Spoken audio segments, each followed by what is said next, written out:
मेरा नाम मोहम्मद इमरान है। मैंने फास्फोर एसिड 65% वाला ये मलक हसन वालों से ख़रीदा था। और ये कनकी है। इसको मैंने शुरू में 7 किलो एक दफ़ा दिया है और 3.5 किलो फिर दिया है, क्योंकि इस दफ़ा हमारी ज़मीन ना थोड़ी सी ख़राब हो गई थी कलर की वजह से।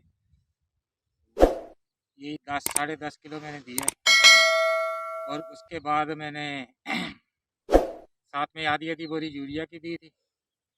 उसके बाद इनसे मैंने मंगवाया था अमाइनो होम्योक एसिड वगैरह, प्रोटो के नाम से था कोई, वो दिया है। उसके साथ आधी बोरी यूरिया की दी है। और उसके बाद अभी मैंने इनसे ये तुर्की का एक, इनके पास 2 किलो की पैकिंग में यूरिया था, वो मैंने अभी 3 4 दिन हुए वो स्प्रे करवाया है। और ये आप कनकी की पोजीशन देखो कैसा है इसका बूढ़ा, क्या हिसाब किताब है ये देखो। ये इसने टिरलिंग करी हुई है, ये इसकी हिसाब किताब है। और तकरीबन ये मेरा अंदाज़ा है भी आज 18 19 तारीख है, तकरीबन 49 दिन की ये कनकी होगी। इसको 49 दिन हो गए पके हुए। अभी ये पोजीशन है इसकी।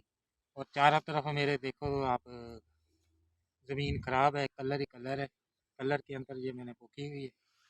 ये इसका हिसाब किताब है।